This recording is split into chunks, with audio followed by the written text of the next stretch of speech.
Treatment is complete bed rest, varying from 2 days to 6 weeks. And complete bed rest is not going to work. Complete bed rest is lying down in bed. Why do we need to lie down in bed? Because of this. L3 for normal disc pressure. When a person is standing is say 100. When the person lies down on the side, it becomes 75. When the person lies down supine, it becomes 25. When the person is sitting with support, it becomes 150. When the person is sitting without support, it becomes 175. And the person is lifting weight, it becomes 300. So if a disc prolapse is happened and it's in an acute phase, and we saw those annular tears and the protrusions, if you continue to load it, obviously it will not allow it to heal. And that is why bed rest is important from this perspective. Same thing in a pictorial form.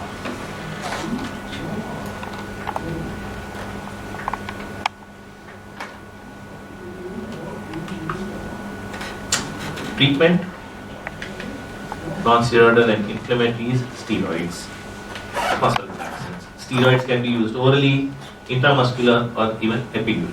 Epidural steroids these days are quite rage, because now you have good techniques and good C-arm machines. X-ray machines with a C-arm, where you take the patient to the theatre and you are able to visualize that facet, that segment beautifully. So a large needle, you can straight under local anesthesia, right go to the place of disc. Now imagine the disc is prolapsed here. Through that C-arm, you have known the MRI that this is that segment where the disc is. So you take that guide and straight put it right there at the nerve root canal. Inject the steroid. So you are like a surgical strike, not having collateral damage. Udhar jaake cut.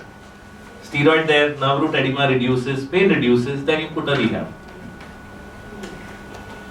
Understood?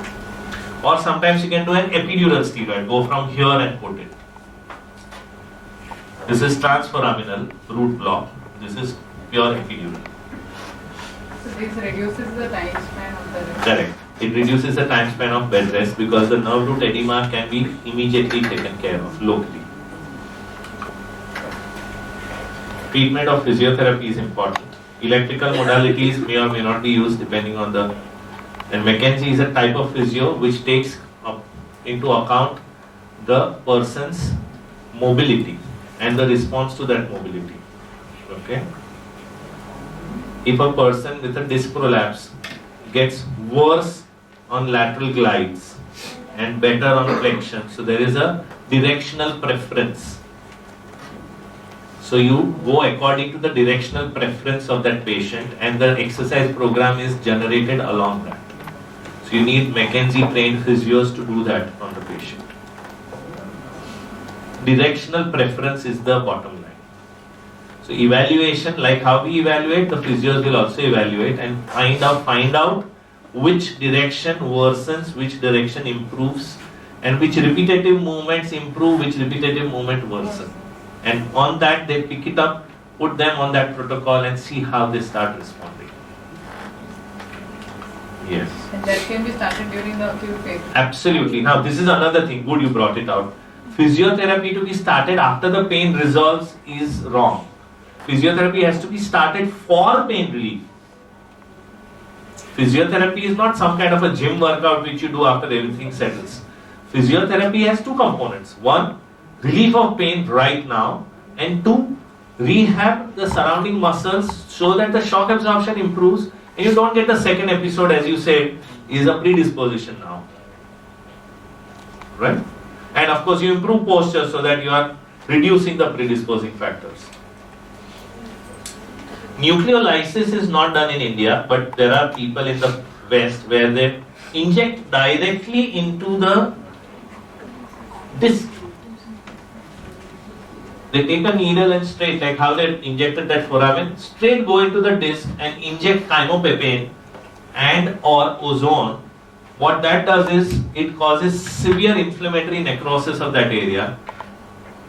So, na rahega baans, na bajegi baans. So that disc nucleus ही बचा नहीं तो prolapse का हलवा होगा. But I I mean, that's like too much. Chip. Please opine and lend your valuable expert advice on the PID patients with regards to rehabilitation protocol and neuro recovery, resuming normal routine activities and exercises. It requires complete analysis. Would all non-surgery and non-discectomy cases of PID have the same protocol of rehab? The answer is no. All patients will not have the same rehab, but the basic understanding remains the same. You rely on pain as the primary guiding factor and your examination findings.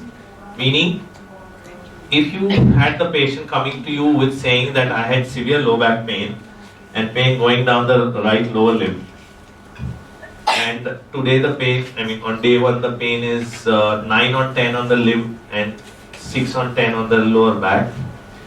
10 days down and the SLR that day on the right was 30 and left was 70, and there was a EHL weakness of 4/5 and a L5 hypoesthesia, and range of motion flexion was moderate to severe restriction, extension was mildly restricted. This is what you start with. At the end of 10 days, patient says, today I am 50% better in the back and 70% better in the lower limb. On examining, the SLR from 30 degrees has turned to 60 degrees with mild pain, and the EHL has now become 4/5 or 4 plus. So you know you are getting better, both clinically and symptomatically. So you start loading him, saying that from complete bed rest, let's start with some level of activities. If you stay near your home work, you can go for 2-3 hours of work and come back. If not, then within the home start working, do moving, go to the back, etc. And see again 10 days down the line. So you got to have a trend which is gradually positive. If the trend is negative or static, then we are not progressing. So you don't take to the next level. So it is purely on the pain and signs that you go to the next level. Unless on day 1, the patient had an MRI which shows a huge disc which is compromising 80-90% of the canal, has been advised surgery, but patient doesn't want surgery, then obviously even at the end of 10 days, if he says I am 70% better, I am not going to allow him to walk. I mean, walk in the sense, go to work and all. I will hold on. I'll tell him to go very, very slow and keep on reminding him that you are a surgical case and you may go into a neurodeficit suddenly.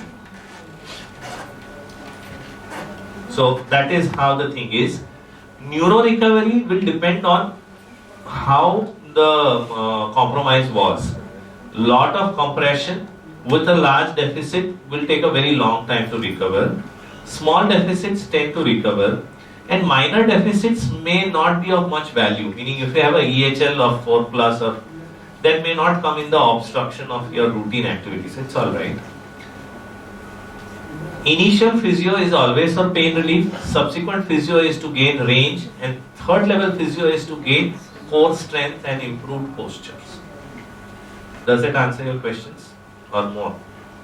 So how do you allow it to heal by? That's by rest and preventing instigating activities. For example, you have a posterior disc prolapse. Then flexion will increase the possibility of that nuclear movement. So till it becomes stable, tell them not to do flexion related activities. It doesn't mean never bend forward. Like वो lady को आदत है कपड़ा धोने का ऐसे बैठ के. So tell her, get it on the sink and do that.